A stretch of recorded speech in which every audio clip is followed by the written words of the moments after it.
又有一首歌因为难听上热搜了。近日，陈风2024三公舞台播出，由袁娅维、萨顶顶、韩雪和法国选手 Joss 演唱的《下雨天》因为难听上了热搜榜。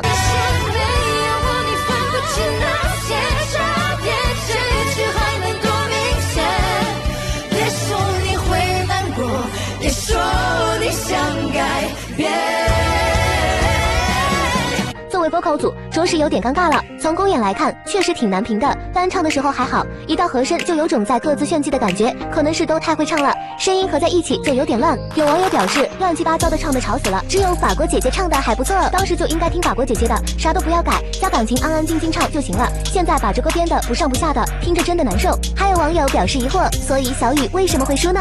明明就是全场最佳，票数居然都没下雨天高。有一说一，听完这场之后，突然有点怀疑这到底是不是下雨天了。网友们更是直接听炸毛，只能说小考试难听就算了，到正式版还是一样的和声打架，就真的对不起观众了吧。